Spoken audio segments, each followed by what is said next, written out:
কোন স্ত্রী যদি মনে করে মৃত্যু পর্যন্ত আমার স্বামী আল্লাহর নাফরমানি করে গেছে, তবুও স্ত্রী আল্লাহর নাফরমানি করার সুযোগ নেয়। কোন স্বামী যদি মনে করে মৃত্যু পর্যন্ত আমার স্ত্রী নাফরমানি করে গেছে, তবুও স্বামী আল্লাহর নাফরমানি করার অনুমতি নেই। কোন সন্তান যদি মনে করে মৃত্যু পর্যন্ত আমার বাবা নাফরমানি করে গেছে, তবুও সন্তানের জন্য আল্লাহর নাফরমানি করার অনুমতি নেই।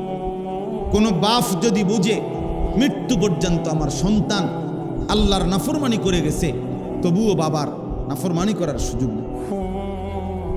কারণ শেষ পর্যন্ত নবীকে আল্লাহ বলছে, বন্ধু আপনার সাহাবার একজনও যদি আপনার সাথে না থাকে, তবুও আপনি একাই আল্লাহর পথে লড়বেন, কারণ আপনি একা হলেও আপনার হিসাব আমি আল্লাহর সামনে আপনাকে পেশ করতে হবে। কোরআন শরীফের আয়াত, সূরা নিসার আয়াত, ফাকাতিল ফি সাবিলিল্লাহ লা তুকাল্লাফু ইল্লা নাফসাক।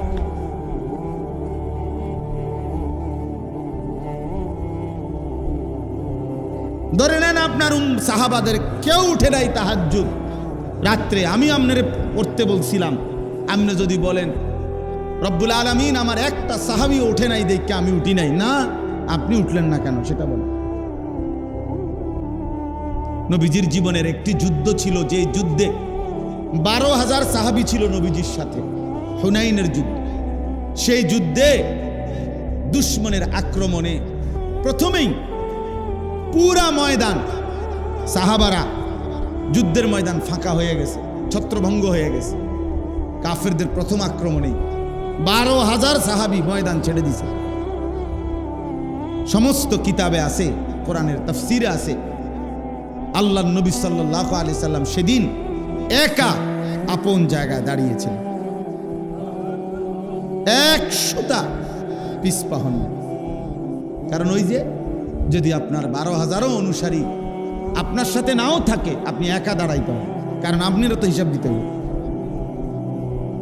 নবীজি যদি বলেন যে আমি সবাই ভাগ্যে গেছে আমার সাহাবী সব, এই জন্য আমি বাঁচছি, না, আল্লাহ বলবেন না না আমনে বাঁচছেন কেন সেটা বলেন।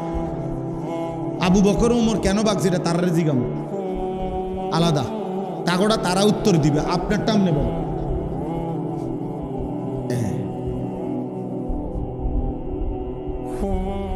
এই জন্য ছেলেদেরকে বলি, বাবা যদি মনে করো, আমি সবসময় বলি, তোমার বাবা মা তোমার খবর রাখে নাই, কেউ তোমাকে আহা তুমি নিজে নিজে নষ্ট হয়ে যাবে।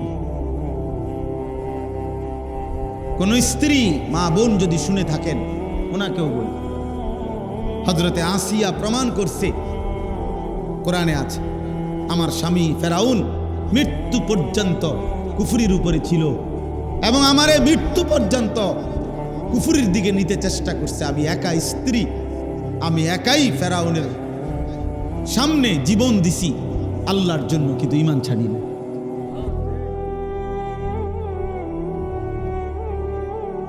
হযরতে নূহ আলাইহিস সালামের স্ত্রী মৃত্যু পর্যন্ত কাফের ছিল, কিন্তু স্বামী নূহ আলাইহিস সালাম তিনি ঈমান ছাড়েন।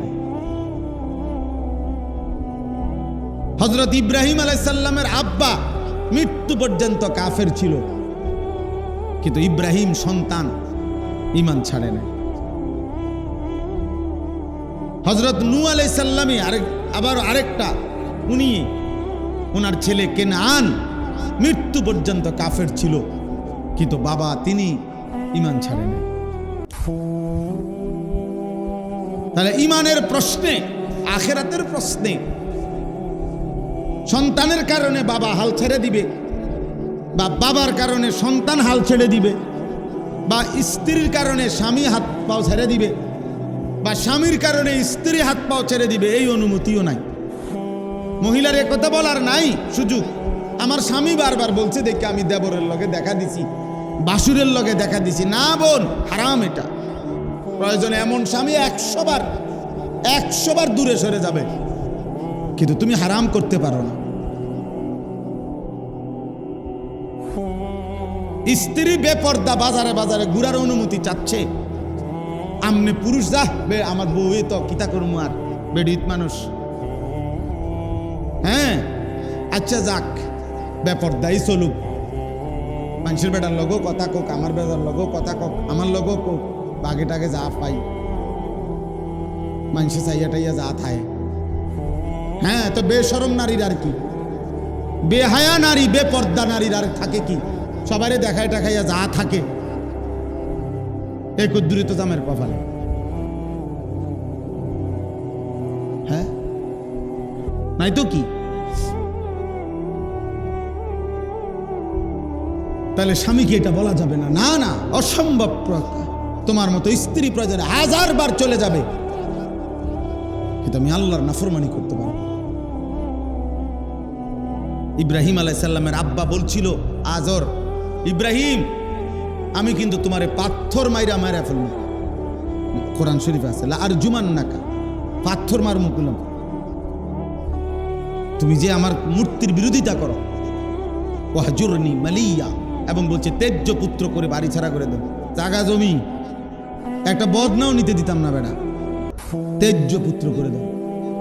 আল্লাহর নাফরমানি করা সুস্থতা নাই।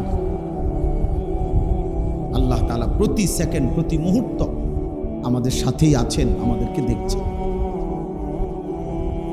যে যাই করি ভালো কিংবা মন্দ, সেজদা কিংবা নেশা, হর সেকেন্ড প্রতি মুহূর্ত আমরা আল্লাহ তাআলার একেবারে নজরের সামনে। আল্লাহ বলেন, এখানে আমি পড়ে শোনাইতেছি এখন, ইস্তুফিদুনা ফি, যখন যে কাজটি করতে থাকো না কেন বান্দা, আমি তোমার সামনেই থাকি, আমি তোমার সামনেই থাকি। ভালো কিংবা মন্দ, হালাল কিংবা হারাম, জায়েজ কিংবা না জায়েজ, বৈধ কিংবা অবৈধ, আমি তোমার সামনেই আছি, একদম সামনে। আল্লাহ বলছে ইল্লা কুন্না আলাইকুম শুহুদান, শাহেদ, উপস্থিত।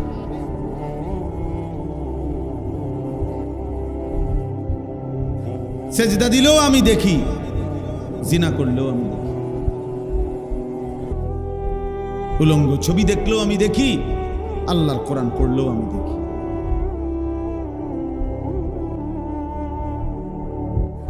আমি আল্লাহ তাআলা 24 ঘন্টা বান্দা দেখতে থাকি। আর মনে রেখো বান্দা, আমি ছাড়বো না।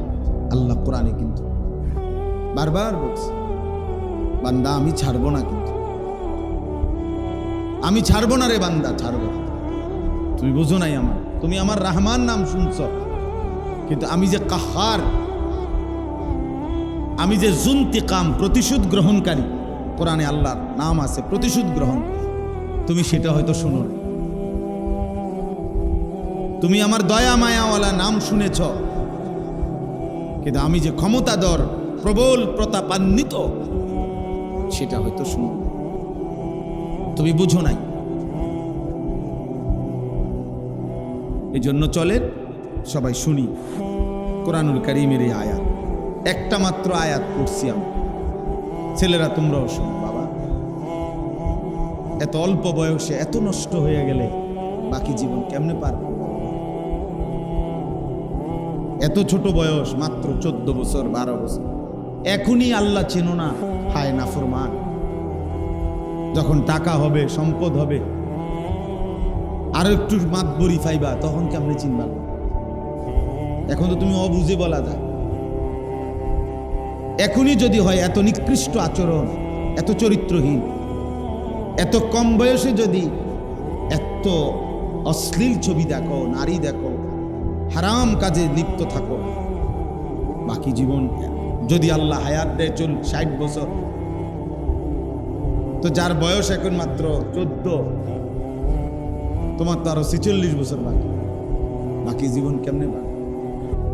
এত কম বয়সে এত গুনাহ জমে গেলে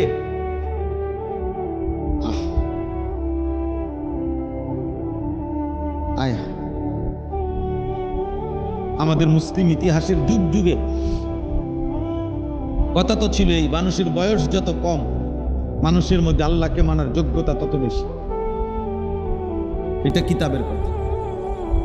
আকরাবুল ইল ফিতরা, ইবাদতের যোগ্যতা বেশি।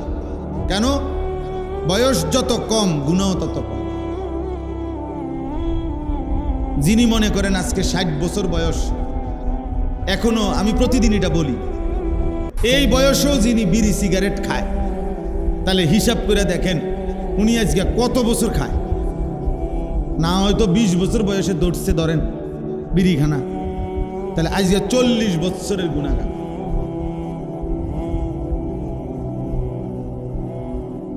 আর যদি কেউ বয়স হয় 20, মনে করেন সে বিড়ি খায়, তাহলে হইতে পারে হয়তো তার এই বদভ্যাস শুরু হয়েছে আজকে 3 বছর।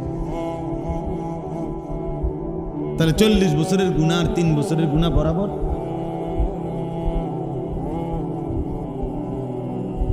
আজকে যার 60 বছর বয়স এখনো টেলিভিশনে নাচ গান দেখে, নর্তকীর ছবি দেখে, নাটক সিনেমা দেখে, উনি আজকে কত বছর ধরে দেখে? হয়তো শুরু করছে 15 বছর বয়স। তাহলে কত বছর? 45 বছর। 45 বছর ধরে যে চোখের গুনাহ করতেছে, হারাম নারী দেখতেছে, কি হবে আখিরাতে? কি হবে উনার কবরে?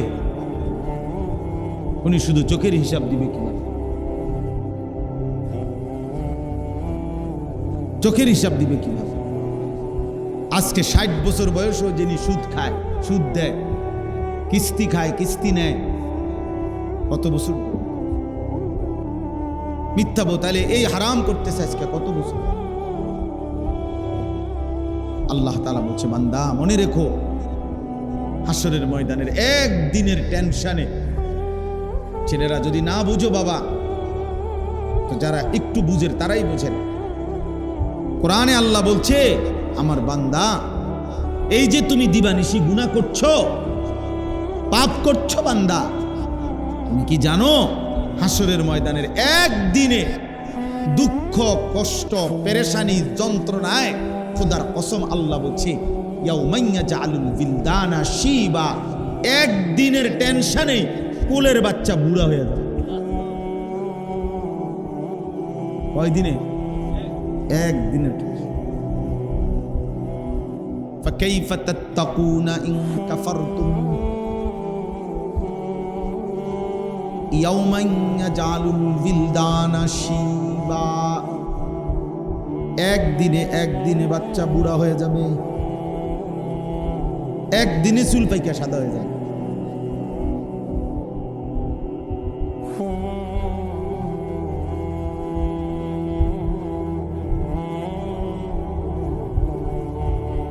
এজন্য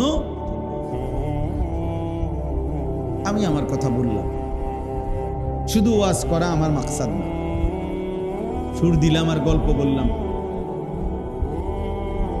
একটা কিচ্ছা বলে দিলাম 1.5 ঘন্টা, বুঝেন না? হরিণ একটা বাঁধা ছিল গাছের উপরে, এরপর এটার উপরে গজল ছেড়ে দিলাম 5-7টা ফাঁকে ফাঁকে। এই শেষ সব মিলাইয়া বিরিয়ানি খিচুড়ি মিললাম, মাহফিল শেষ। কি হয়েছে? আল্লাহর মেহেরবানি, যাক শর্ট ফুটছে না, সবাই পাইছে আল্লাহ। আর নয়তো কমপক্ষে 100 লোক কোনো পাইছে না। কি প্যাকেট করছো বেটা, আকল নাই, ফতার নাই। কে কইছে তো করে প্যাকেট করতি খিচুড়ি বিরিয়ানি, না পারলে না দিতি, মানুষের আইনা বেজ্জতি করছে, মানুষের আনছি বিরিয়ানি বলে। এই সমালোচনা পুরা গ্রাম, বাজার, হাট, দোকান, চা দোয়ান শেষ। এই ছিল ওয়াজ, এই ছিল মাকসাদ। 1 প্যাকেট বিরিয়ানি, 1 প্লেট খিচুড়ি, 2টা জিলাপি, এরই নাম আখিরাত। কতক্ষণ গান, কতক্ষণ গজল, কতক্ষণ ডুললাম, কতক্ষণ লড়লাম। আখিরাতের ফিকির, হাসরের মাঠ, কবরের ভয়। কাল্লা সাউফা তা'লামুন সুম্মা কাল্লা সাউফা তা'লামুন। আল্লাহ বলে, অচিরেই বান্দা কবরে আসলে তোমাকে আমি বুঝাবো, জানাবো। আবার আমি আল্লাহ আখিরাতে হাসরের মাঠে জানাবো। দুইবারই আমি আল্লাহ তোমাকে জানাবো বান্দা কি করলাম, তুমি আমার কথা প্রত্যাখ্যান করে কি কি করছিলে আমি জানাবো বান্দা, দেখাবো। একটা একটা করে হিসাব, বিন্দু বিন্দু, জাররা জাররা আমি রব্বুল আলামিন নিজে তো দেখছি, আবার আমি আমল নামার মধ্যেও লিখাচ্ছি। আড়াল করবা কেমনে? দেখেন কি করে। এই 11 নম্বর পারা 10 নম্বর সূরা, সূরা ইউনুস। ইউনুস আলাইহিস সালাম নামে একজন নবী ছিল। এই সূরার 61 নম্বর আয়াত আল্লাহ তাআলা সকলকে লক্ষ্য করে বলতেছেন, আমাদেরকে, ওমা তাকুনু ফি শা'নিন, বান্দা মনে রেখো তুমি যে অবস্থায় থাকো না কেন। 1 2 ওমা তাতলু মিনহু মিন কুরআনিন, আমার কোরআন থেকে তুমি যেটুকুই তেলাওয়াত করো না কেন। 3 ওয়ালা তা'মালুনা মিন আমালিন, তুমি যেই আমলেই করো না কেন। এই 3টা কথা। তুমি যে অবস্থায় থাকো, নেকি কিংবা গুনাহ, হাসি কিংবা কান্না, আনন্দ কিংবা বেদনা, সুখ কিংবা দুঃখ, আনুগত্য কিংবা নাফরমানি, রাত কিংবা দিন, সকাল কিংবা দুপুর, বিকাল কিংবা সন্ধ্যা, একাকী কিংবা সবার সাথে, ঘরের ভিতরে কিংবা রাস্তায়, বাজারে কিংবা হাটে, উপরে কিংবা নিচে, রাতে কিংবা দিনে, আলো কিংবা অন্ধকারে, যেখানেই থাকো না, যেখানেই থাকো না কেন, এবং আমার কোরআন থেকে তুমি যেটুকুই পড়ো না কেন, যেই কোনো আমল যখন যা করো না কেন, ইল্লা কুন্না আলাইকুম শুহুদান ইজ তুফিদুনা ফীহি, যখন তোমরা ওই আমলটি, ওই কাজটি করতে থাকো, ওই করা চলাকালীন কাজটি আমি তোমাদের সামনেই থাকি, সামনেই থাকি, সামনেই।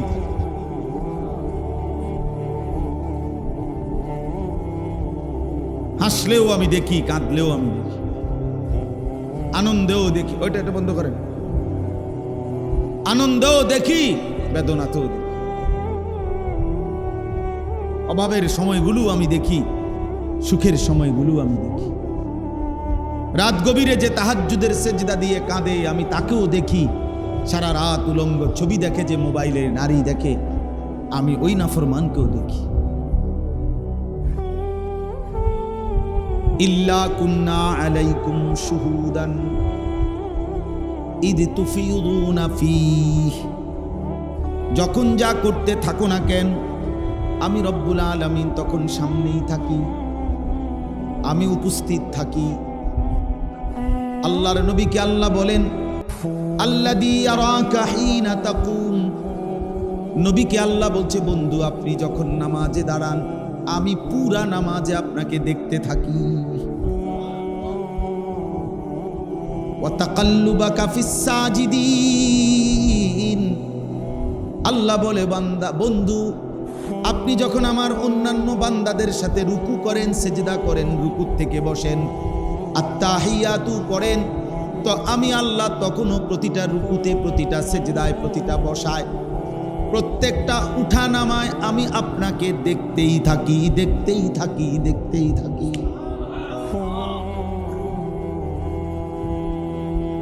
আমি দেখি। আল্লাহ আবু জাহেলকে বলছে, আবু জাহেল, কুরআনুল কারীমের মধ্যে আছে আল্লাহ আবু জাহেলের মতো কাফেরকে বলছে আলাম ইয়ালাম বিআন্নাল্লাহা ইয়ারা, হে বন্ধু আমার ওরে জিজ্ঞেস করে দেখেন সে কি জানে না যে আমি আল্লাহ তার প্রতিটা নাফরমানি দেখি। আলাম ইয়ালাম, সে কি এটা জানে না বন্ধু বিআন্নাল্লাহা ইয়ারা, যে নিশ্চয়ই আল্লাহ তাকে দেখছেন, আল্লাহ তাকে দেখছেন। দোস্ত তোমরা যদি কেউ না শোনো মনে করো আমি আমার জন্যই বলতেছি, আমার জন্যই বলতেছি, কারণ এই কোরআন আমার জন্য, তোমার জন্য। শরীয়তের প্রত্যেকটা বিধান আপনাদের জন্য, আমার জন্য। যে কয়েকজন ফাঁকে ফাঁকে বয়স্ক বাবা চাচা আছেন, আপনাদের জন্য। মনে রাখবেন বাপ, প্রত্যেকেই আমরা শেষ পর্যন্ত একাকী, একান্তই কমপক্ষে নিজের হিসাব পূর্ণ দিতে হবে। ঘরের একজনও শেষ পর্যন্ত খালাস, কোনো অসুবিধা নাই, যা মালিকের ফয়সালা তাতেই রাজি। তাইলে কোন স্ত্রী যদি মনে করে মৃত্যু পর্যন্ত আমার স্বামী আল্লাহর নাফরমানি করে গেছে, তবুও স্ত্রী আল্লাহর নাফরমানি করার সুযোগ নাই। কোন স্বামী যদি মনে করে মৃত্যু পর্যন্ত আমার স্ত্রী নাফরমানি করে গেছে, তবুও স্বামী আল্লাহর নাফরমানি করার অনুমতি নাই। কোন সন্তান যদি মনে করে মৃত্যু পর্যন্ত আমার বাবা নাফরমানি করে গেছে, তবুও সন্তানের জন্য আল্লাহর নাফরমানি করার অনুমতি নেই। কোন বাপ যদি বুঝে মৃত্যু পর্যন্ত আমার সন্তান আল্লাহর নাফরমানি করে গেছে, তবুও বাবার নাফরমানি করার সুযোগ নেই। কারণ শেষ পর্যন্ত নবীকে আল্লাহ বলছে, বন্ধু আপনার সাহাবার একজনও যদি আপনার সাথে না থাকে, তবুও আপনি একাই আল্লাহর পথে লড়বেন। কারণ আপনি একা হলেও আপনার হিসাব আমি আল্লাহর সামনে আপনাকে পেশ করতে হবে। কোরআন শরীফের আয়াত, সূরা নিসার আয়াত, ফাকাতিল ফি সাবিলিল্লাহ লা তুকাল্লাফু ইল্লা নাফসা।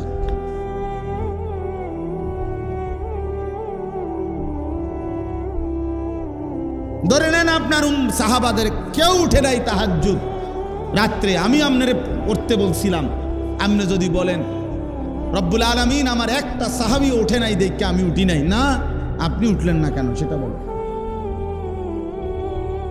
নবীজির জীবনের একটি যুদ্ধ ছিল, যে যুদ্ধে 12,000 সাহাবী ছিল নবীজির সাথে, হুনাইনের যুদ্ধ। সেই যুদ্ধে দুশমনের আক্রমণে প্রথমেই পুরা ময়দান, সাহাবারা যুদ্ধের ময়দান ফাঁকা হয়ে গেছে, ছত্রভঙ্গ হয়ে গেছে। কাফেরদের প্রথম আক্রমণে 12,000 সাহাবী ময়দান ছেড়ে দিছে। সমস্ত কিতাবে আছে, কোরআনের তাফসিরে আছে, আল্লাহ নবী সাল্লাল্লাহু আলাইহি সাল্লাম সেদিন একা আপন জায়গায় দাঁড়িয়েছিলেন, 100টা পিছপা হন। কারণ ওই যে যদি আপনার 12,000 অনুসারী আপনার সাথে নাও থাকে, আপনি একা দাঁড়াইতে হবে, কারণ আপনারও তো হিসাব দিতে হবে। নবীজি যদি বলেন যে আমি সবাই ভাগ্যা গেছে আমার সাহাবী সব, এই জন্য আমি বাঁচছি, না, আল্লাহ বলবেন না না আমনে বাঁচছেন কেন সেটা বলেন। আবু বকর ওমর কেন বাঁচছে এটা তারা জিগাম আলাদা, তাগোটা তারা উত্তর দিবে, আপনারটা আমনে বল।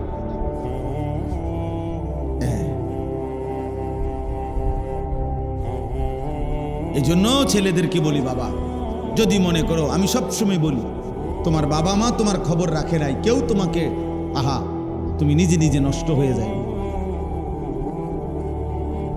কোন স্ত্রী মা বোন যদি শুনে থাকেন, ওনাকেও বলি, হযরতে আসিয়া প্রমাণ করছে, কোরআনে আছে, আমার স্বামী ফেরাউন মৃত্যু পর্যন্ত কুফরির উপরে ছিল এবং আমারে মৃত্যু পর্যন্ত কুফরির দিকে নিতে চেষ্টা করছে। আমি একা স্ত্রী, আমি একাই ফেরাউনের সামনে জীবন দিছি আল্লাহর জন্য, কিন্তু ঈমান ছাড়িনি।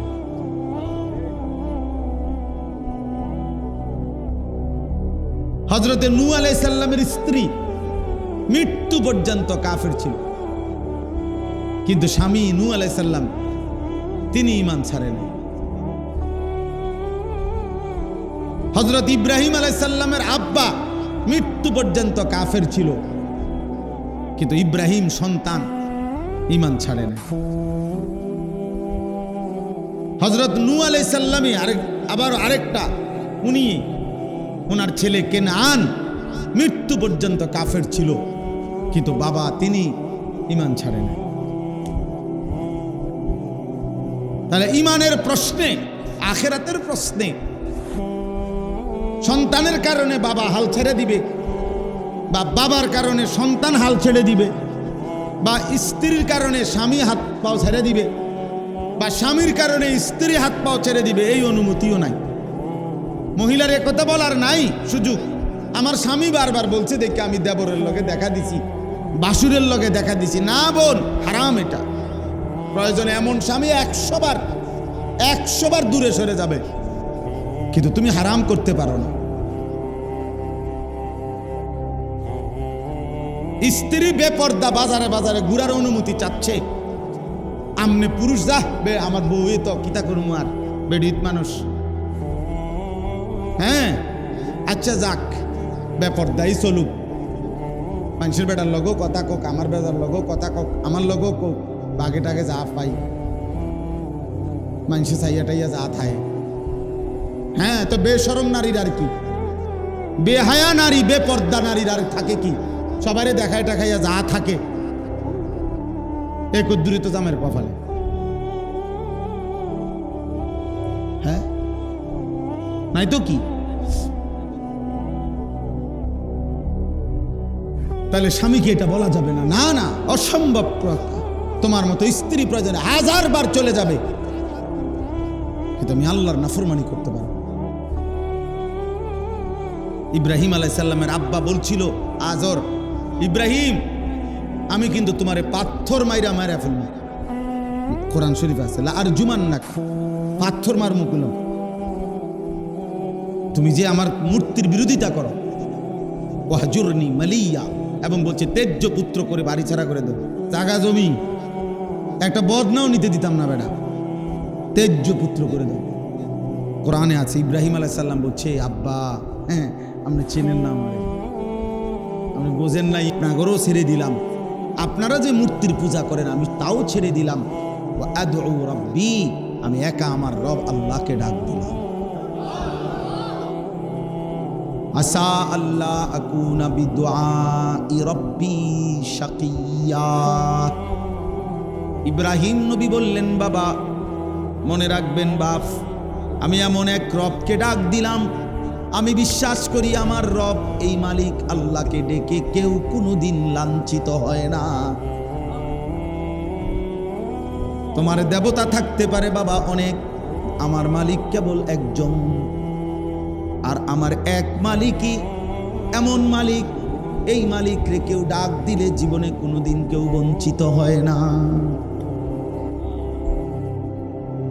আল্লাহকে ডেকে কেউ হারে না, আল্লাহকে ডেকে কেউ বঞ্চিত হয় না। উদউনি আস্তাজিব লাকুম, আল্লাহ বলে বান্দা বারবার আমাকে ডাক দাও, আমি বারবার তোমার ডাকে সাড়া দেব। তুমি ডাকবে যতবার আমিও জবাব দেব ততবার। ফাদকুরুনি আযকুরকুম, আল্লাহ বলে তুমি আমার স্মরণ করো, আমি আল্লাহ তোমার স্মরণ করব। সুবহান। মুসলমানের ছেলেরা কারে বুঝা কি বুঝা, পাগলের মতো মাতালের মতো চলো, কি চুল রাখছো, কি প্যান্ট কিনছো, কিতে একটা গেঞ্জি গাও দিছো, কি করো না করো। আরে মুসলমানের বাচ্চা নাকি অন্য ধর্মের বুঝো তো না, কে বাবা কে মা কি বংশ, ধর্ম কি, আল্লাহ কই, রসুল কই, নবী কই, কোরআন কই, কিতাব খায় মুতে পেশাব করে ঘুম যায়, বেডিতের ছবি দেখে, মোবাইল টিপে, উলঙ্গ নাচ গান দেখে, মন চাইলে একখান দিয়ে উঠতে থাকে, বইয়া থাকে, হাঁটে রাস্তার কোনায় চিফা চাপা, কালো বেডি দলা বেডি যেইটাই যায় রাস্তা দিয়া পিছে পিছে হাঁটে।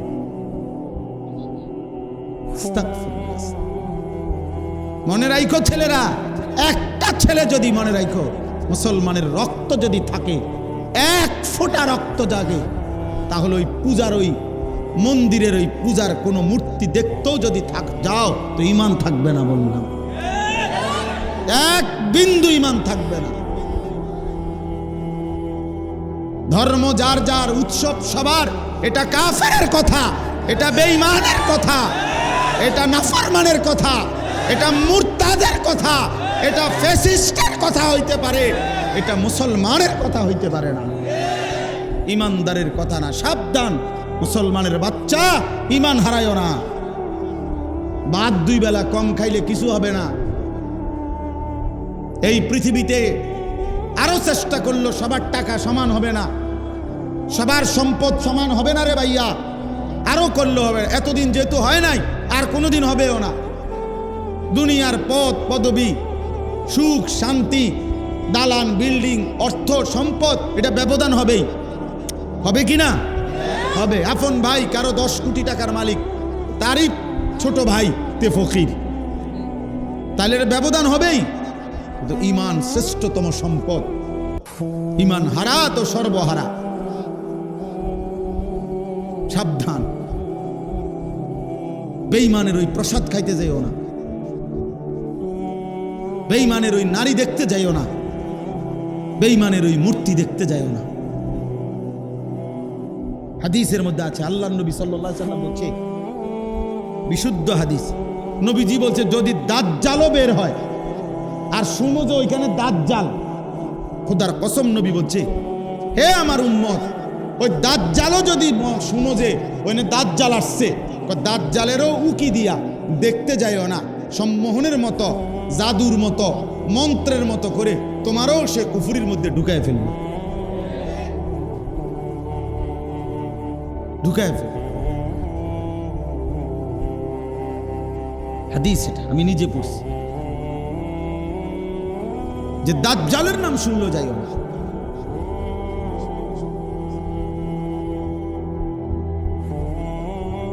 অতএব এটা জরুরি বাবা, ওদের ধর্ম ওনারা পালন করুক, আমাদের কোনো আপত্তি নেই। যা তোমার ধর্ম তুমি কর, তুমি নাচো নলে কুদো নলে লাফাও, তুমি ঠ্যাঙ্গালগি দিয়ে আঁড়ো, আমার কি? যার ধর্ম তার উৎসব, আমার ধর্ম আমার ইবাদত। মুসলমানদের আলাদা কোনো উৎসব নেই, মুসলমানদের সবই ইবাদত। আমাদের যে রোজার শেষে রমজানের ঈদ, এটা আমাদের উৎসব। ঈদ উল ফিতর ইবাদত না, নইলে আমরা আলগা 2 রাকাত নামাজ পড়ি কেন? ঈদের দিন আমরা আলাদা 2 রাকাত নামাজ পড়ি না, তো এটা কেন পড়ি? তো এটা যদি উৎসব হয় তো উৎসবের না আসে না, আমরা তো এটা কি করি? কোরবানির ঈদে আমরা 2 রাকাত আলাদা নামাজ পড়ি না, তাহলে বোঝা গেল আমাদের আবার উৎসব কি? আমাদের ইবাদতই উৎসব, আমাদের প্রতিদিনই ইবাদত, প্রতি সেজদাতেই আনন্দ। আল্লাহ তাআলা প্রত্যেক সেজদাতেই বান্দার মাথায় কুদরতি হাত বুলায়, তাহলে আনন্দ। প্রত্যেকটা সুন্নাত অনুসরণেই নবীর মহব্বত, এতেই আনন্দ। এই জন্য ধর্ম যার যার উৎসব সবার, এটা কোনো মুসলমান বলতে পারে। গত আমল খুব চেষ্টা ছিল এটার, ফ্যাসিস্টের এই আমলে 16 বছর এটাকে চেষ্টা করা হয়েছে স্বাভাবিক করার জন্য, যে এটা সবার না, সবার না, উৎসব সবার না। আমাগো বেলায় আইলে কথা বলে, আমাগো মুসলমান করে বুঝাই দেওয়ার জন্য এটা বলতে হয় যে ধর্ম যার যার উৎসব সবার। ওই হিন্দু বেঈমান ওনাদেরকে বলা হয় না কেন যে ধর্ম যার যার উৎসব সবার? আমগোর লগে ঈদের নামাজও পড়ো, কোরবানির নামাজও পড়ো, আমগোর লগে গরুর গোশত দিয়াও রুটি দিয়া কোরবানির দিন তুমি আইয়া খাও, কই এইটা কেন? ধর্ম উৎসব সবার না, কথা বলেন না কেন? তো তা আমগো গরুর গোশত খাইতে আইও না, এটা বলে দেখো না, বললে কবে এই তো সাম্প্রদায়িক উস্কানি, তারপরে ধর্মের উপরে আঘাত, তারপরে সংখ্যালঘুদেরকে কি করা হয়েছে, এই করা হয়েছে। হ্যাঁ, এই সময় আমরা কামড়াইছে, এখন আমরা বললে কামড়াইছে, ওনারা বললে কি আছে, ঠিক আছে। আমরা ওদের উৎসবে গেলে, আমাদের সন্তান যদি মুসলমান হিন্দুর উৎসবে যায়, তাহলে সেটা উদারতা, আর আমরা যেখানে আসতে বললে হলো সংকীর্ণতা। তা তুমি যেমন আসবা না, তা আমি কেন যাব? লা আবুদু মা তা'বুদুন, আল্লাহ কোরআনে শিখাই দিছে। হে নবী স্পষ্ট বলে দিন, কুল ইয়া আইয়ুহাল কাফিরুন, হে নবী আপনি বলেন, হে কাফেরগণ, লা আবুদু মা তা'বুদুন, আমি তোমরা যার ইবাদত করো আমি তার ইবাদত করি না। ওয়ালা আনতুম আবিদুন না, হ্যাঁ আমি যার ইবাদত করি তোমরা তার ইবাদত করো না। অতএব ভিন্ন আমরা, যতক্ষণ পর্যন্ত তুমি ইমানের দিকে না আসবা ততক্ষণ তুমি আমি ভিন্ন, ভিন্ন। অতএব দয়া করে কোনোভাবেই ছেলেরা বাবা ইমানের পুঁজিটুকু হারাইও না। ইমান এমন এক নিয়ামত যেটা দেখা যায় না, কিন্তু বড় সমস্যা হলো এটা। তোমার নাক খুললে পড়ে গেলে তুমি দেখবা, তোমার হাতের মধ্যে আঘাত পাইলে তো তুমি দেখতেছ, রক্ত পড়লে তো রক্ত দেখো, কিন্তু ইমান তো কলিজার ভিতরে থাকে। এটা যদি টের চলে যায়, হয়তো তুমি কোনোদিন আর টেরও পাও নাই। হাসরের ময়দানে গিয়ে দেখবা তুমি ফেরেশতারে জিজ্ঞাসা, ভাই ওমা এটা কার আমল নামা? আমার আমল নামার মধ্যে দিয়ে কিচ্ছু নাই। ইন্নালিল্লাহ, এটা কি দিলেন? আমি তো মাঝে মধ্যে শুক্রবারে হইলো নামাজ পড়ছিলাম, দুই একটা জানাজাও তো পড়ছিলাম, মাঝে মধ্যে তো একটা ওয়াজ মাহফিলে গিয়ে একবার আধবার সুবহানাল্লাহ কইছিলাম, এডিও দি নাই। কি ও ভাই, কি লেখা? কারটা কারে দিয়ে লেলেন? মনে এত কোটি কোটি মানুষ মনোফেস লেগে গেছে খাতা। ফেরেশতা বলবে, না দোস্ত, তুমি এডি বাংলাদেশ মনে করছো? হ্যাঁ, এটা হাসরের মাঠ, ফেস লাগানোর সিস্টেম নাই, এটা তোমারই আমল নামা। তো বলে আমার নামাজগুলো কই, আমার ইবাদতগুলো কই? বলবে, হ্যাঁ তোমার ইমান তো চলে গেছে অমুক দিন, আর ইমান না থাকলে কোনো ইবাদত লেখা হয় না। ইমানবিহীন কোনো ইবাদত কি হয় না? লেখা হয়। আল্লাহ আমাদেরকে হেফাজত করেন, আল্লাহ আমাদেরকে হেফাজত করেন। তাহলে এখানে কি বললাম? আল্লাহ তাআলা তিনটা কথা বললেন। তুমি যে অবস্থায় থাকো না কেন, তুমি আল্লাহর কোরআন থেকে যেটুকুই পড়ো না কেন, তুমি যখন যে আমল করো না কেন, যখনই তা করতে থাকো, আমি তোমার সামনেই থাকি। এরপরে দেখেন শেষ অংশ, ওমা ইয়াযুবু আর রাব্বিকা, তোমার রব, আল্লাহ নিজে মহব্বত করে বলছে, বান্দা তোমার রব, তোমার রব, তোমার রব, একজন একজন করে জানো, তোমার রব থেকে, তোমার আল্লাহ থেকে গোপন থাকবে না মিন মিসকালি যাররাতিন, এক জাররা পরিমাণও, এক জাররা পরিমাণও কিছু তোমার রব থেকে বান্দা গোপন থাকবে না। ফিল আরদি ওয়ালা ফিস সামা, সাতবক জমিনের নিচে অথবা সাত আসমানের ঊর্ধ্বে কোথাও কোনো কিছু এক বিন্দু পরিমাণ তোমার রবের গোপনে আড়ালে থাকবে। ওয়ালা আসগারা মিন যালিক ওয়ালা আকবারা, আল্লাহ বলেন এক জাররা না, শুধু এক জাররার চাইতেও যদি কম হয় সেটাও না, এক জাররার চাইতে যদি বেশিও হয় সেটাও না, এক বিন্দু কিংবা বিন্দুর চাইতে কম কিংবা বিন্দুর চাইতে বেশি কোনো কিছুই সাতবক জমিনে কিংবা সাত আসমানের ঊর্ধ্বে কোথাও আল্লাহর দৃষ্টি থেকে, আল্লাহর নজর থেকে, আল্লাহর হিসাব থেকে আড়াল থাকবে না, গোপন থাকবে না। শেষ কথা আল্লাহ বলেন, ইল্লা ফি কিতাবিম মুবিন, শুধু আমি আল্লাহ দেখব, শুধু আমি আল্লাহ খবর রাখছি বান্দা, এতটুকুই না, বরং তোমার জিন্দিগির বিন্দু বিন্দু, জাররা জাররা সব কিছু সুস্পষ্ট আমল নামার কিতাবের মধ্যেও লেখা হচ্ছে। খাতা ফেরেশতা যে লিখছে সেটা আমল নামা, সেই খাতাটাও দেখাবো, লিখিত পাবা, মৌখিকও শুনবা, পালাইবা কেমনে? আল্লাহ বলেন, যদি বলো আরো সাক্ষী লাগবে তোমার গুনাহ প্রমাণ করার জন্য, কোনো অসুবিধা নাই, তোমার পায়ের নিচের জমিন তোমার পাপের সাক্ষী দেবে। যদি বলো আরো সাক্ষী লাগবে, কোনো অসুবিধা নাই, তোমার প্রত্যেকটা অঙ্গ, যেই অঙ্গের যেই গুনাহ সেই অঙ্গই তোমার গুনার সাক্ষী দেবে। যদি বলো আরো সাক্ষী লাগবে, আল্লাহ বলেন কোনো অসুবিধা নাই, আমার লক্ষ কোটি ফেরেশতা যারা জমিনে পাহারাদারি করছে, সব ফেরেশতা যে যেই গুনাহটা যখন দেখছে সব বলবে। তুমি কেমনে আড়াল করবা বান্দা? আমিও তো দেখেছি, আমি না বলছি আমি সামনেই ছিলাম,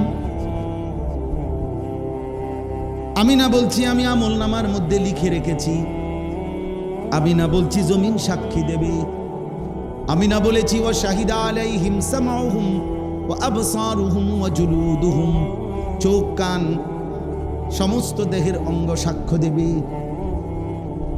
আমি তো বলেছি আমার ফেরেশতারা সাক্ষ্য দেবে।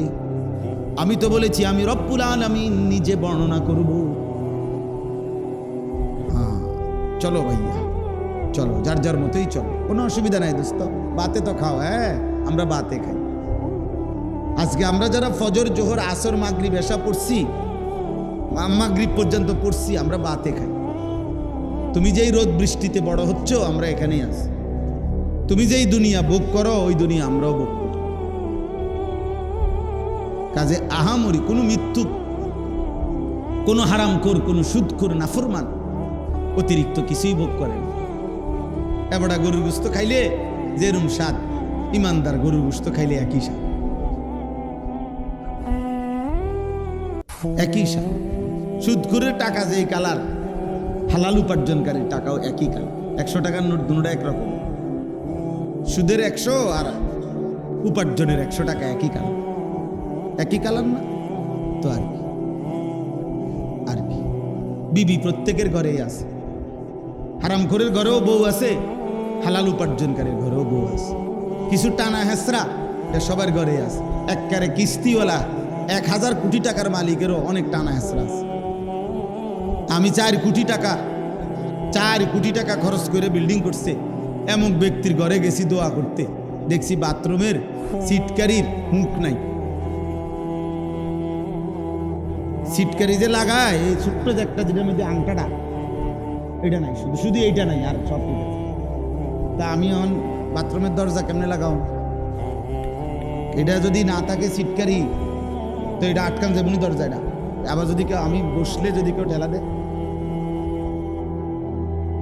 বুঝেন নাই? পরে আমি বালতির মধ্যে পানি নিয়া, পরে বালতি দিয়ে দরজা ঠেলা দিছি।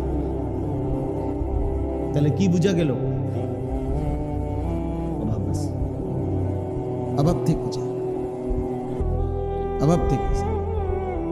আমি 400 কোটি টাকার মালিক এমন ভদ্রলোকরে দেখছি একাকি আমার কাছে, এমন কান্দা কান্দছে, আমার মন চাইছে যে আমিও কদ্দুর কাঁদি। বেটার দুঃখের কথা শুনি, কষ্টের কথা, তার কষ্ট শুনলে মনে হবে আপনারা কাঁদবেন। অথচ 400 কোটি টাকার মালিক, 1-2 টাকা না দোস্ত, 1-2 টাকা। এই জন্য দুনিয়া কাউকে সুখ দেয়। আল্লাহর প্রতি ঈমান, রাসূলুল্লাহ সাল্লাল্লাহু আলাইহি সাল্লামের ভালোবাসা, সুন্নাতের অনুসরণ, আল্লাহর দ্বীন মানা, এর মধ্যেই শান্তি। এই মাদ্রাসাগুলো আমরা এটাই করি। এই ছোট ছোট মাদ্রাসা কি করে? মাদ্রাসা আখিরাত শিখায়, মাদ্রাসা কোরআন শিখায়, মাদ্রাসা রাসূলুল্লাহ সাল্লাল্লাহু আলাইহি সাল্লামের সুন্নাহ শিখায়। আমরাও যদি দুনিয়ার অন্যান্য কিছু পুরা দমে কোমরে গামছা লাগাইয়া নামতাম, তাহলে আর 10 জনে যদি একজন অটো ড্রাইভার যদি মাস শেষে 30,000 40,000 টাকা ইনকাম করতে পারে, তো পরিশ্রম করলে অন্য কাজে আমরাও পারতাম। ইমাম সাহেবও পারবে, এটা মাদ্রাসার হুজুররাও পারবে। 1 লাখ টাকা সুদে লাগাইলে মাসে 10,000 টাকা ইনকাম যদি এটা হয়, তো এটা না বুঝার কি আছে? এটা বুঝনে লাগে ঢাকা ইউনিভার্সিটিতে ডিগ্রি না হইল, মিশা কথা কইতে কি আর ফ্যান ফিন্দর লাগে? বুঝেন নাই কথাটা? বাটপারি সিটারি করতে কি আর ডিগ্রি লাগেনি? আরেক সিটারের লগে কয়েকদিন থাকলেই তো হয়। বুঝেন নাই?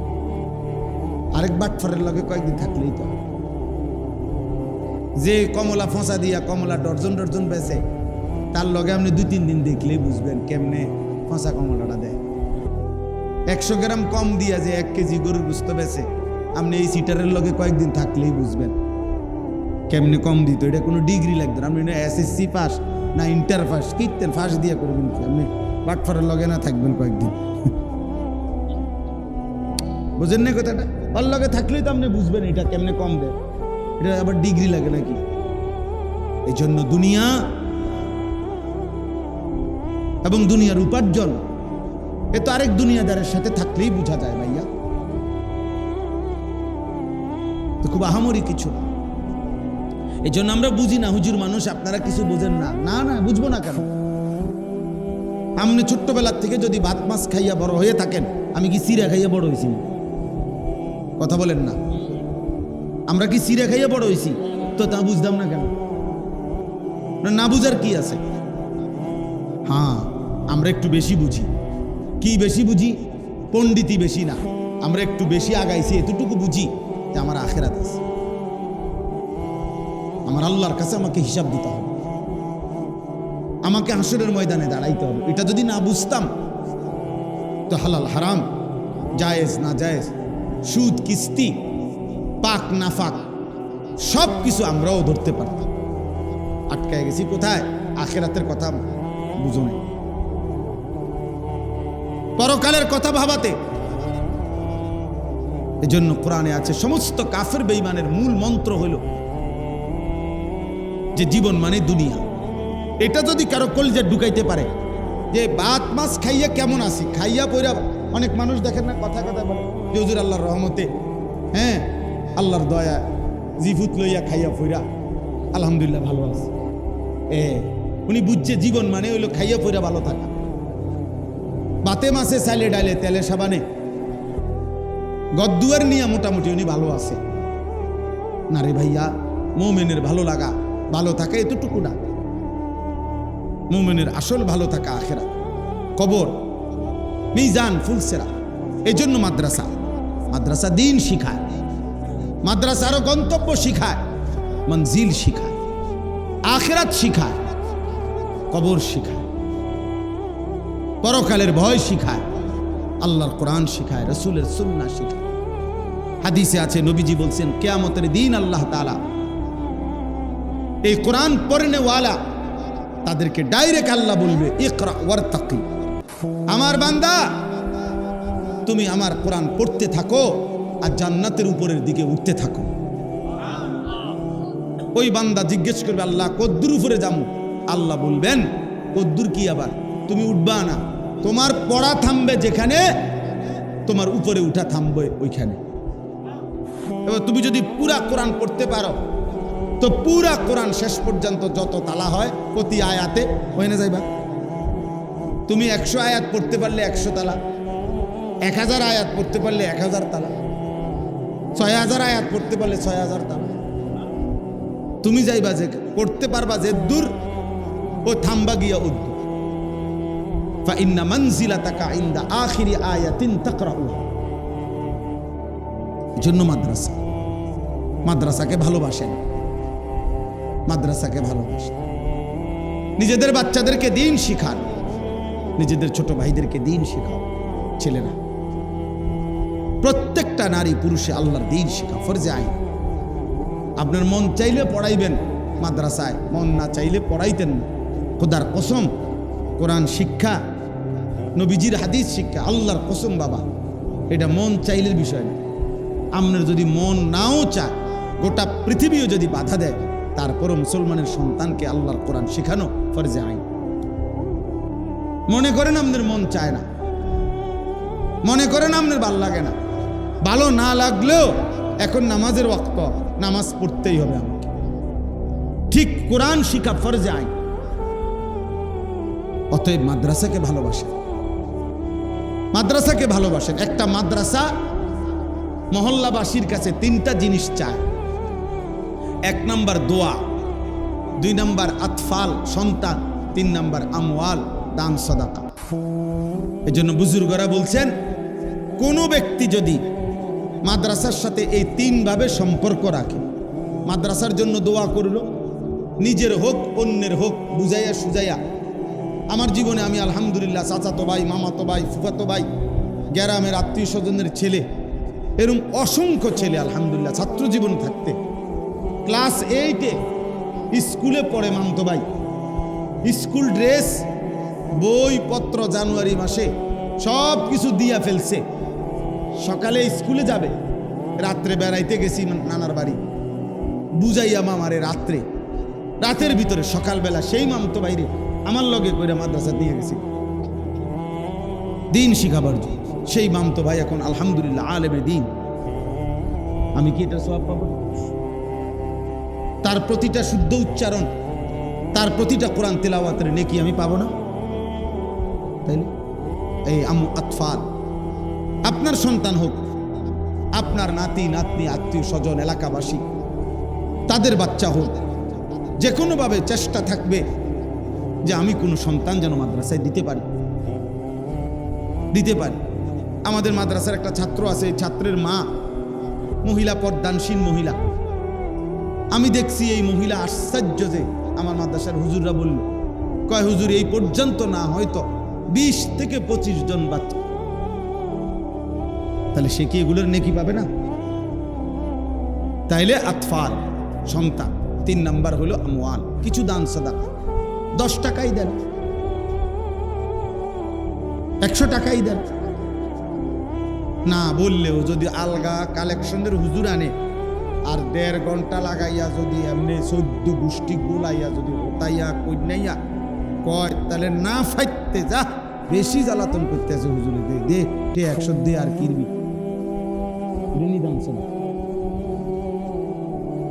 এটা নি দান সাদাকা যে ও একেবারে বেশি কাউসানি করতেছে, দে আর টেহার পয়সা দিয়ে করবি কি, দে 50 টাকা দিয়া দে, টেহার মায়া করে লাভ, টাকার বলে মায়া করে লাভ না, টিয়া 50 টাকা, আবার এটার মায়া গীতা।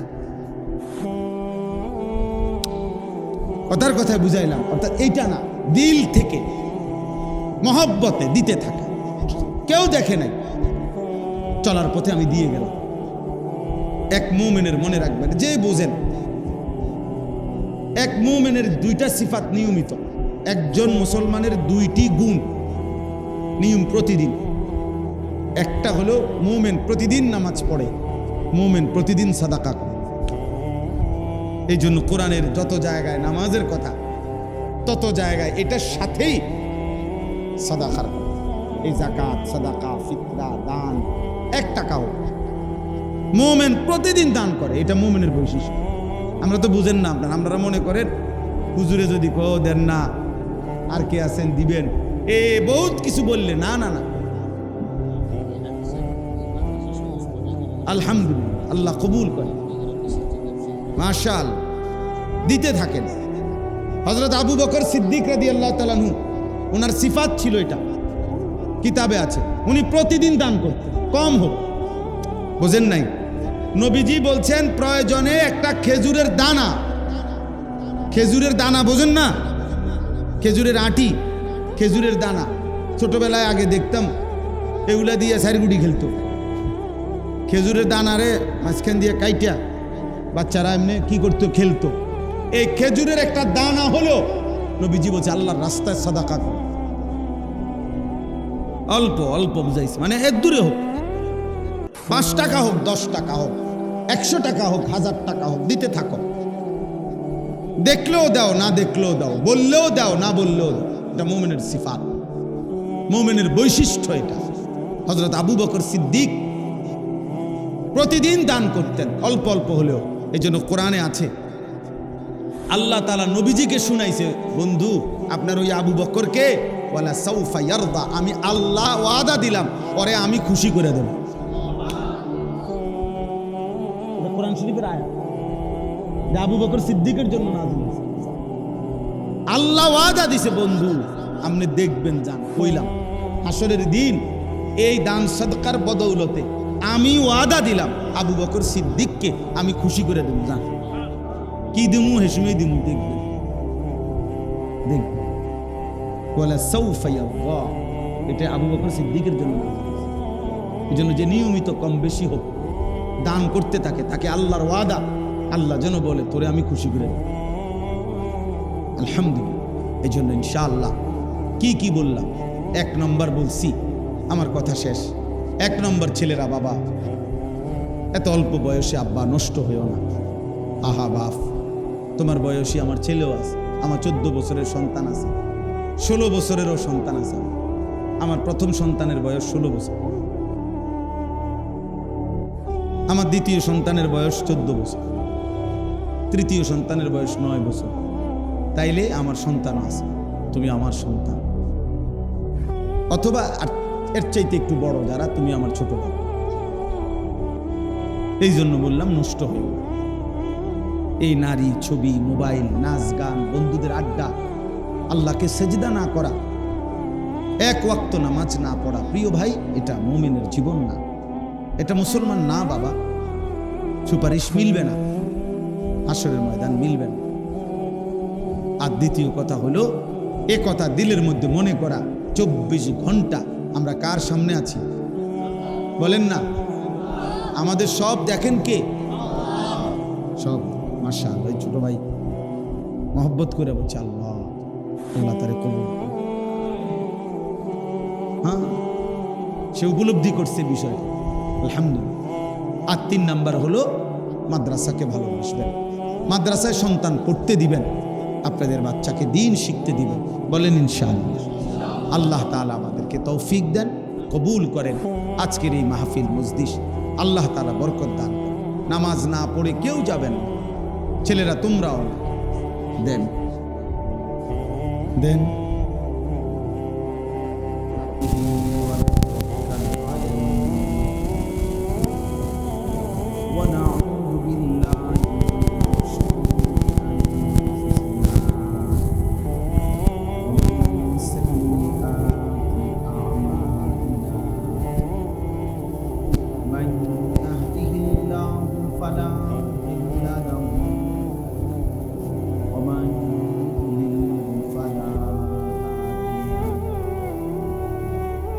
ونشهد أن لا إله إلا الله وحده لا شريك له ونشهد أن سيدنا وحبيبنا ومولانا محمدا عبده ورسوله. أما بعد فأعوذ بالله من الشيطان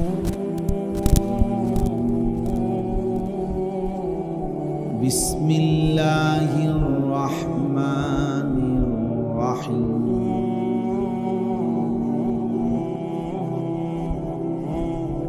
وما تكون في شأن وما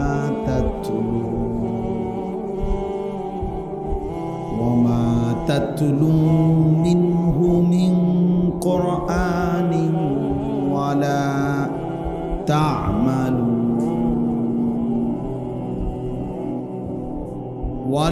تعملون من عمل إلا كنا عليكم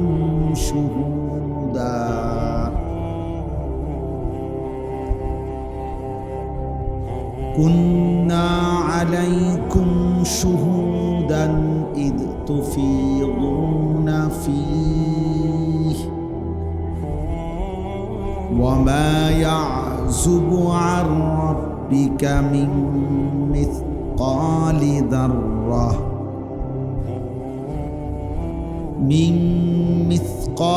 ذرة في الأرض ولا في السماء ولا أصغر من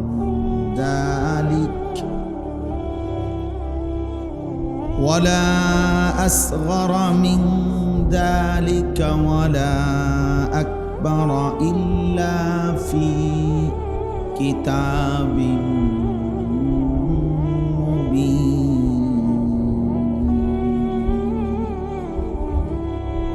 صدق الله مولانا العظيم.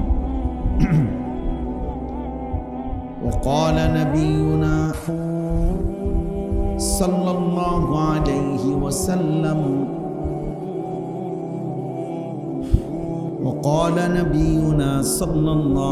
عليه وسلم إياكم ومحقرات الذنوب فإنهن يجتمعن على الرجل حتى يهلكنه. اللهم صل على محمد وعلى آل محمد كما صليت على إبراهيم وعلى آل إبراهيم إنك حميد مجيد. اللهم بارك على محمد وعلى آل محمد كما باركت على إبراهيم وعلى آل إبراهيم إنك حميد مجيد سبحانك لا علم لنا إلا ما علمتنا إنك أنت العليم الحكيم. এই ছোট ভাই, তোমরা ওইদিকে যাও বাবা, সরো সরো বাবা, বসো। ওই যে আরেকজন চুরি করে মোবাইলে ছবি। এত ছোট বাচ্চা এত চালাক হয়ে গেল কেমন?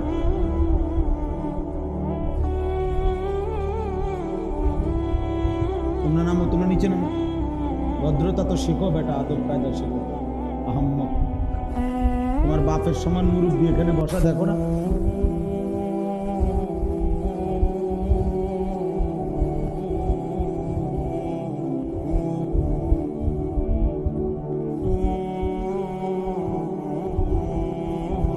আলহামদুলিল্লাহ, আল্লাহ পাক রব্বুল ইজ্জত জুল জালাল ওয়াল ইকরামের ফজল কারাম, রব্বুল আলামিনের অপরিসীম ইহসান মেহেরবানি দয়া, আল্লাহ তাআলা আমাদেরকে আজ 24 সেপ্টেম্বর 2025 রোজ বুধবার বিবাড়িয়া জেলা নবীনগর উপজেলাধীন সীতারামপুর, কি নাম মাদ্রাসা?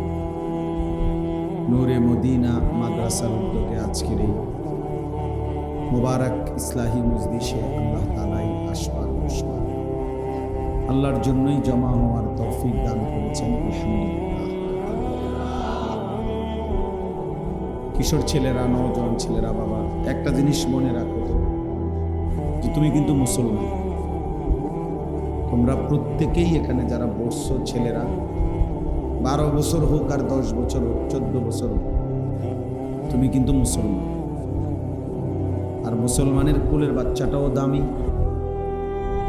মুসলমানের বুড়ো মানুষটাও দামি, সম্মানিত। এমনিতেই মানুষকে আল্লাহ তাআলা সমস্ত সৃষ্টির মধ্যে আলাদা সম্মান দিয়েই সৃষ্টি করেছে। কোরআনুল কারীমের মধ্যে আছে ওয়ালাকাদ কাররামনা বানি আদম ওয়া হামালনাহুম ফিল বাররি ওয়াল বাহর। আল্লাহ তাআলা বলেন, আমি আল্লাহই বনি আদমকে, আদম সন্তানদেরকে সম্মানিত করেছি, এবং আমি আল্লাহই তাদেরকে জলে এবং স্থলে, তাদেরকে আমি আল্লাহ তাআলাই চলাফেরা, বসবাস এবং জলে স্থলের সবকিছু উপভোগ করার এই সমস্ত সুযোগ সুবিধা আল্লাহ তাআলা বলেন আমি দিয়েছি। আল্লাহ তাআলা বাতাসকে, নদীর পানি, সাগরের পানিকে, সবকিছুকে আমাদের অধীনে করে দিয়েছে। ফলে বিমান ওড়ে, আমাদের নৌকা, লঞ্চ, স্টিমার, জাহাজ পানিতে ভাসে। এই সব কিছু আল্লাহ তাআলার কুদরত, আল্লাহ তাআলার ফায়সালা।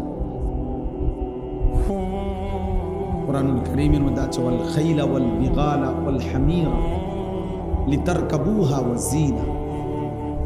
গাধা, ঘোড়া, খচ্চর, উট, আল্লাহ তাআলা বলেন এগুলো আমি তোমাদেরকে বাহন হিসাবে চড়বার জন্য দিয়েছি। আবার কোনোটা, সবগুলো সৌন্দর্যের উপকরণ হিসাবে আমি দিয়েছি। তাইলে আসলে বাস্তবতা হলো তোমরা অনেক ছেলে যদি এটা মনে করো যে তোমার কোনো মা নাই, বাবা নাই, আল্লাহ নাই, রাসূল নাই, তোমার কোনো ধর্ম নাই,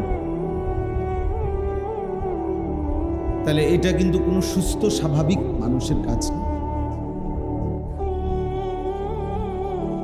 জীবনের একটা লক্ষ্য উদ্দেশ্য থাকতে হয়, চলার একটা গন্তব্য থাকতে হয়। সকাল থেকে সন্ধ্যা পর্যন্ত, সন্ধ্যা থেকে রাত পর্যন্ত। আমার জীবনের কোনো লক্ষ্য নাই, উদ্দেশ্য নাই, কি করছি, কেন করছি। যে যেদিকে ডাকে তুমি ওইদিকেই গেলা, যখন যা মন চাইলো তাই দেখলা। প্রিয় ছেলেরা, এটা মনে রাখো, এটা কোনো সুস্থ স্বাভাবিক মানুষ না। রং তামাশা আর ফুর্তি, হই হুল্লোড়, আড্ডা, চিৎকার চেঁচামেচি, হাসি মজাক, এটা আসলে কোনো স্বাভাবিক জীবন না। প্রত্যেক মানুষকে আল্লাহ তাআলা কষ্ট, মেহনত, পরিশ্রমের উপরে সৃষ্টি করেছে। অর্থাৎ মানুষের সত্তার মধ্যে, সৃষ্টির মধ্যে আল্লাহ তাআলা মেহনত করা, পরিশ্রম করা,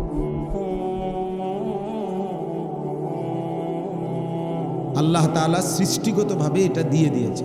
লাকাদ খালাকনাল ইনসানা ফি কাবাদ। আল্লাহ তাআলা বলেন, আমি শ্রম নির্ভর, কষ্ট নির্ভর মানুষকে আমি সৃষ্টি করেছি, যে সে মেহনত করে, পরিশ্রম করে। 12 বছর মানুষ বিদেশ করে, পরিশ্রম করে, কষ্ট করে। এটা আল্লাহ তাআলা তার ভেতরে দিয়ে রাখছে যে আমাকে কষ্ট করতে হবে, নয়তো আমার সংসার চলবে কেমনে, আমার বিবি বাচ্চা চলবে কেমনে।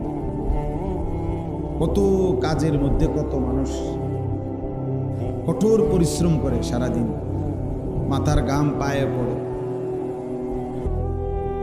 এক বস্তা সিমেন্ট যে ট্রাকের থেকে গোডাউনে নেয়, তাহলে যদি 50 বস্তা সিমেন্ট নিতে হয়, 50 বার তাকে কোমরটা বাঁকা, প্রত্যেকবার কোমরে বাঁকা করলে তার কোমরটা বাঁকা হয়ে যায়। কষ্টে, ভারে, ওজন। এক বস্তা সিমেন্ট 50 কেজি, ঘাম অঝরে পড়তে থাকে, সারা শরীর ভিজে যায়। তুমি কোনোদিন প্রয়োজনে বাজারে দেখো মানুষের কষ্ট, কিভাবে মানুষ রোজগার করে। তাহলে মানুষ এই সব কিছু করে বিবি বাচ্চার জন্য, নিজের জন্য। তা কাজেই বিবি বাচ্চা, ছেলে পেলে তোমাদেরও ভাবা উচিত আমার কোনো করণীয় আছে কিনা। একজন দিন রাত উপার্জন করবে, আর তুমি যখন যা মন চায় তাই করবা। মন চাইলে চুল রাখবা, মন চাইলে রাখবা না, মন চাইলে হাঁটবা, ঘুরবা, ফিরবা। এটা বাস্তব কথা। একটা ছেলেও যদি বুঝে থাকো তো মনে রাখো, এটা স্বাভাবিক সুস্থ মানুষের কাজ। এটা পাগল মাতালের কাজ। মাতাল এমনি এমনি, পাগল এমনিতে এমনিতে করে। কারণ সে যেহেতু ব্রেনের সমস্যা, ওই বেচারা আর বোঝে না যে ভালো মন্দ কিছু। কিন্তু সুস্থ স্বাভাবিক মানুষ সারাদিন তোমার কিছুই করতে মন চায় না, কোনো কর্ম ঠিক মতো না, পড়ালেখা ঠিক মতো না, কোনো বাবার কাজে সহযোগিতা, আল্লাহকেও চিনো না, এক ওয়াক্ত নামাজ পড়তে মন চায় না, মসজিদও চিনো না, আজানও বোঝো না, সেজদাও দিতে চাও না। এরকম লাওয়ারিস, পাগল, মাতাল জীবন, এটা কি কোনো জীবন হলো? এটা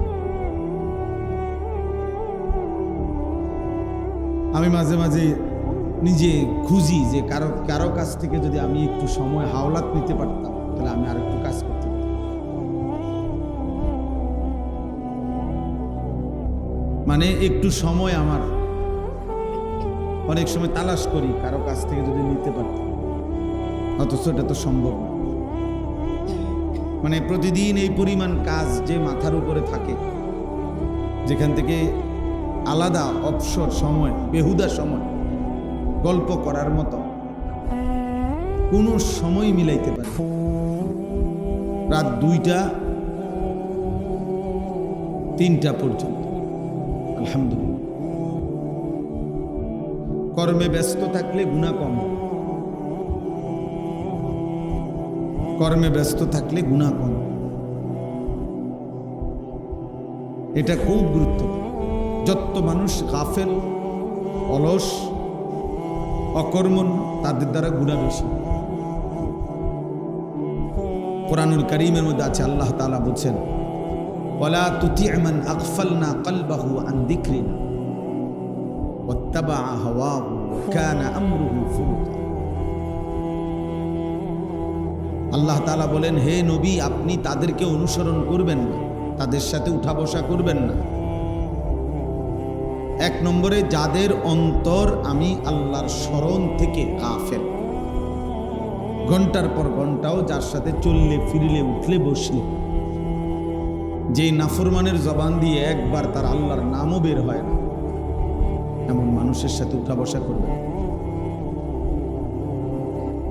ওয়াত্তাবা হাওয়াহু। আর 2 নম্বর, ভাইয়া জলদি হাঁটো, জলদি, এখান থেকে হাঁটতেছো জমিদারের মতো।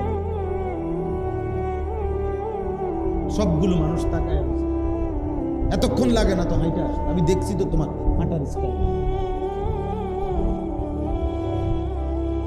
ও আমার ছাত্র, এই জন্য দমক দিছি, অন্য হুজুর না, সে আমার ঘনিষ্ঠ ছাত্র। ছাত্র যদি এমনি আড়ে তো আমার তো কেরান দিয়ে আনে।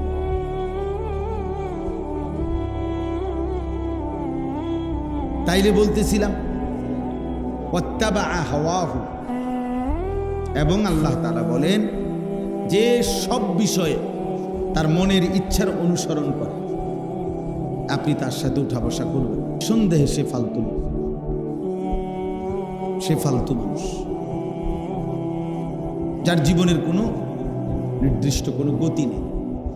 আমার মন চায় কিন্তু আমার আল্লাহ নিষেধ করছে, আমি দেখব না। তাহলে এটা একটা সীমা আছে, জীবনের একটা আগামাতা আছে। আমি মাও দেখলাম, বোনও দেখলাম, পরের নারীও দেখলাম, নিজের স্ত্রীও দেখলাম, রাস্তার নারীও দেখলাম। তাহলে এই মানুষ তো হলো মনের চাহিদার অনুসরণ করে, তার মনে যা চায়। আল্লাহ তাআলা বলছে এমন মানুষের সাথে উঠা বসা করবেন না। আর 3 নম্বর হলো ওয়া কানা আমরুহু ফুরুতা, যে প্রত্যেক কাজে গুনাহ অবাধ্যতা সীমা লঙ্ঘন করে। সীমা লঙ্ঘন, এক তো মানুষ পিছলা খায়, হোঁচট খায়, ঠিক আছে, আবার উঠে দাঁড়ায়। এক মানুষ 5 মিনিট চলতে গেলে, 50 মিনিট, 1 ঘন্টা চলতে গেলে হয়তো 1 মিনিট 1 সেকেন্ড হয়তো পিছলা খাইতে পারে। তাহলে এটা এক ধরনের গুনাহ। আরেকটা হলো গুনাহের মধ্যে সীমা লঙ্ঘন, অর্থাৎ লাগাতার গুনাহ। মিথ্যা বলে তো প্রতিদিন মিথ্যা বলে, এটা শুধু গুনাহ না, এটা সীমা লঙ্ঘন। ওজনে কম দেয় তো প্রতিদিনই ওজনে কম দেয়। কথায় কথায় গালি দেয় তো এটা তার স্বাভাবিক অভ্যাস। হাসতে হাসতে গালি দেয়, গালি দিয়ে আরো মজা পায়, গালি দিয়া ভাল লাগে। বুড়ো মানুষ, জোয়ান মানুষ ইচ্ছে করে গালি দেয় হাসতে হাসতে। তাহলে এটা গুনাহ না, এটা সীমা না। 30 বছর ধরে প্রত্যেক দিন সুদ খায়, প্রত্যেক দিন নিয়মিত কিস্তি, প্রতিদিন নাচ গান দেখে, প্রতিদিন টেলিভিশনে বসে বসে চা দোকানে নর্তকীর ছবি দেখে, বিড়ি সিগারেট খায় প্রতিদিন। এটা শুধু গুনাহ না, এটা সীমা লঙ্ঘন। গুনাহ তো হঠাৎ হয়ে যায়, গুনাহ তো অ্যাক্সিডেন্টলি হয়ে যায়। আল্লাহ নবী সাল্লাল্লাহু আলাইহি সাল্লামের এক সাহাবী জিজ্ঞেস করছে, ইয়া রাসূলুল্লাহ, হঠাৎ যদি কোনো নারীর প্রতি আমার চোখ পড়ে যায় কি করব? তো নবী বলেন, ইসরিফ বাসারাক, তৎক্ষণাৎ চোখ ফিরিয়ে নাও। ফা ইন্না লাকাল উলা ওয়া লাইসাত লাকাল আখিরা, প্রথমবার হঠাৎ দৃষ্টি যে পড়ে গেছে এটা মাফ, কিন্তু দ্বিতীয়বার যদি আবার ফিরাইয়া দেখো অথবা এই দৃষ্টিটা যদি ধরে রাখো তো সেটা গুনাহ। তাহলে আল্লাহ তাআলা বললেন গুনাহের ক্ষেত্রে যে সীমা লঙ্ঘন করে, নিয়মিত পাপী, একটা পাপ করে তো প্রতিদিন এটা করতেছে, এটা কোনোদিনই ফজরের নামাজ পড়ে না। আরে ভাই, এটা তো হইতে পারে না। হ্যাঁ, আজকে আমার জামাত ছুটে গেছে, কালকে আমি 1 রাকাত পাইছি না, হইতেই পারে। একটু আকপিস হইতে পারে, কিন্তু প্রতিদিন মুসলমান প্রতিদিন বেনামাজি, মুসলমান প্রতিদিন 5 ওয়াক্ত নামাজ পড়ে না, সে তো মুসলমান থাকে না, সে মুসলমান থাকে।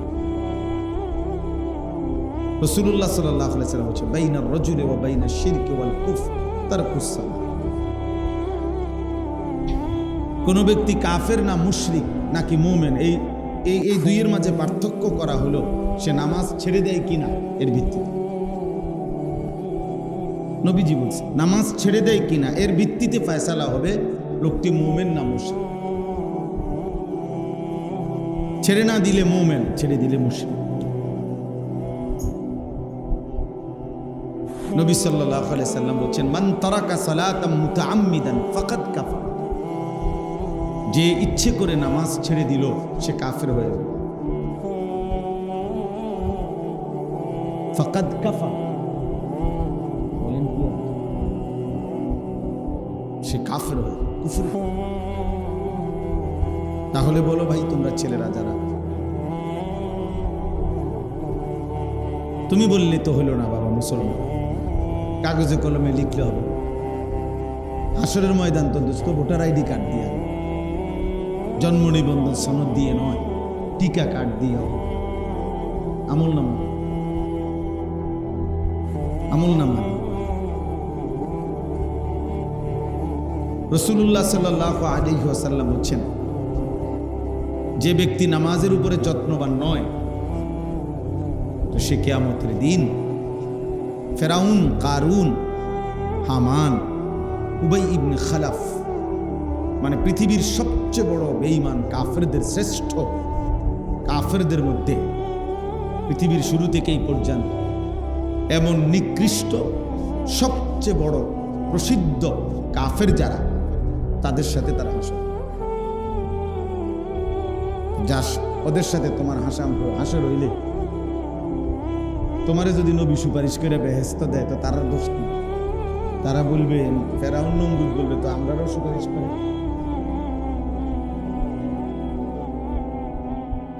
হ্যাঁ,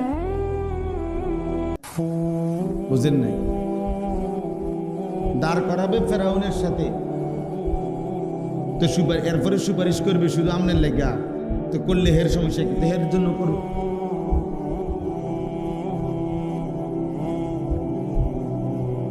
এতই বিশুদ্ধ হাদিস। এটা তোমার এমন না যে তোমরা এলাকার হুজুরে বলছে, এটা তো জোরাতালি কথা না, শুধু ওয়াজ না, এটা হাদিস। নবীজি বলছেন সাল্লাল্লাহু আলাইহি ওয়াসাল্লাম, وكان يوم القيامة مع قارون فرعون وهامان وأبي بن خلف। তাহলে কি হবে ওই জীবন? এই জন্য ছেলেরা, তোমরা যারা বসছো, তোমরা বলো, অধিকাংশ ছেলের গায়ে গেঞ্জি এবং এদিকে হাতা, সাথে হাতা নাই, এ তো মুসলমানের পোশাক।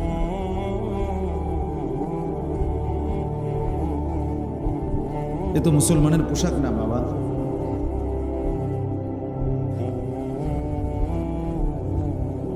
যাদের প্যান্ট অর্ধেক হাফ প্যান্টের মতো পড়ে, অথচ 12 বছর 14 বছর, এ তো সুস্থ স্বাভাবিক মানুষ। চুল যাদের তোমরা, এ তো তোমার বাবা, বংশ, দাদা, পূর্বপুরুষ, নবী, রসুল, সাহাবা, তাবিঈ, আউলিয়া, কারোর সাথে এই চুলের মিল নেই, তো কাফেরের চুল। আর এটা নিয়ম, একটা পায়খানা যদি কোনো মাটিতে লাগে ওখানে দুর্গন্ধ আসে, তাহলে তোমার মাথায় যদি চুল হয় বেঈমানের, তোমার সারা শরীরে কলিজার ভিতরেও ওই বেঈমানের আখলাক আসবে, কোনো সন্দেহ। এক ফোঁটা পেশাব যদি কোথাও গায়ে লাগে, তাহলে তার দুর্গন্ধ যদি নাকে লাগে,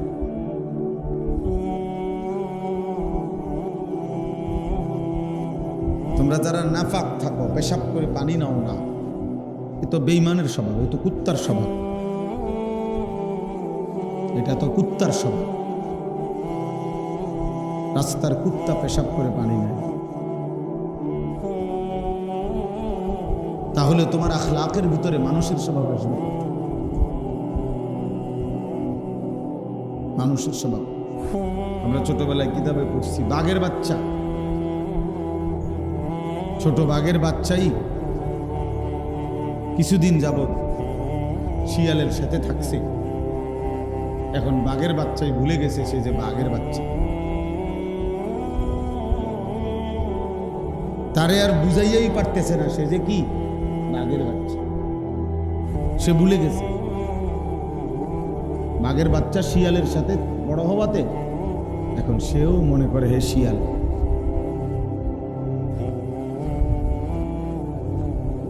এজন্য বাবা এটা বুঝতে শিখো। মাশাআল্লাহ, অনেক ছেলে তোমরা বসছো, ছোট হোক বড় হোক, তোমাদেরকে বলবো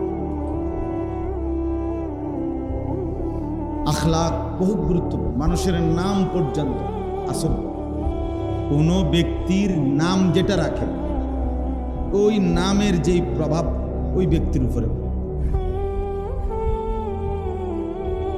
নাম যদি হয় নবীদের, রসুলের, সাহাবাদের, আউলিয়াদের, তো ওই নামের একটা প্রভাব তার উপরে দেখা যায়, তার চরিত্রে দেখা যায়। বংশের প্রভাব পড়ে, চালচলনের প্রভাব। যেমন আমার মুখে দাড়ি, মাথায় টুপি, লম্বা একটা পাঞ্জাবি, আমি ইচ্ছা করলেও আমার এই পোশাক আমাকে ইচ্ছা করলেও আমি রাস্তার একটা মহিলা যাইতে আমি হাত দিয়ে ধরে নিতে পারতাম, সুযোগ থাকলে। মহিলা ডাক দিলেও, মহিলাও যদি ডাকও দেয় তাও আমি পারতাম না, কারণ আমার বিবেক আমাকে এভাবে ধরে ফেলে রাখবে যে কি রে তুমি একটা পাঞ্জাবি হুজুর, তুমি কেমনি এই কাম করো। আমি মন চাইলেই এই পাঞ্জাবি দিয়ে সিনেমা হলে ঢুকতে পারি।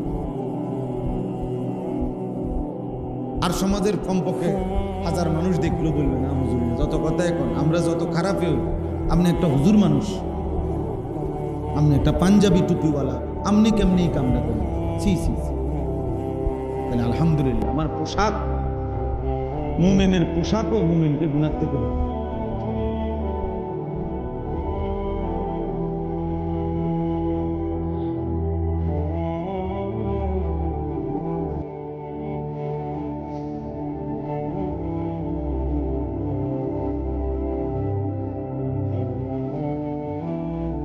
কোরআনুল কারীমের মধ্যে আছে ইউসুফ আলাইহিস সালামকে যখন ওই মহিলা জুলাইখা দরজা বন্ধ করে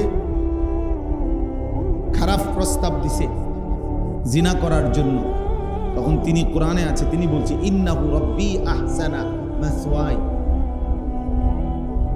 বলছে জুলাইখা শোনো, তোমার স্বামী সে আমার মনিব। এটা 2 তাফসীর, এটা একটা তাফসীর যে তোমার স্বামী আমার মনিব। আমি ছোট্টবেলার থেকে মিশরের বাজারে বিক্রি হয়ে গেছিলাম, আমারে সেই বাজার থেকে কিনে আইনা ঘরে আশ্রয় দিছে যে মনিব, আমি তার ঘরে তার আদরে স্নেহে তার লালনে পালনে আমি বড় হইছি। সে আমারে বড় উত্তম আশ্রয় দিছে। এমন উত্তম আশ্রয় যিনি আমাকে দিছেন, এমন মনিবের বিবির দিকে আমি হাত বাড়াবো, এটা মানায় না। এটা কি করে না, মানায় না। কোরআন শরীফ ইউসুফ আলাইহিস সালাম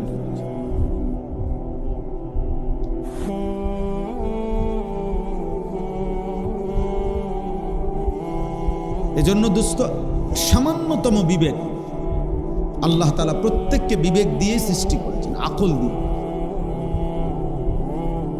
মানুষ মাত্রই আল্লাহ তাআলা আকল দান করেছেন। মানুষ যখন অব্যাহত গুনাহ করে, ধারাবাহিক পাপ করে, তখন একদিন তার এই আকল, এই বিবেক বোধ একদম মিটে যায়। নফসানিয়াত, শাহওয়াত এবং হিংস্রতা, অসভ্যতা, নোংরামিটাই তার জীবন হয়ে যায়। সে তখন পায়খানার সাথে থাকতেই ভালোবাসে, পেশাব নিয়ে থাকতেই ভালোবাসে। যেমন তোমরা অনেক যাদের পেশাব করে পানি নেয় না, টয়লেট পেপার ব্যবহার করে না, এই অসভ্য প্রত্যেকটার সাথে পেশাব আছে। হয় প্যান্ট হোক, লুঙ্গি হোক,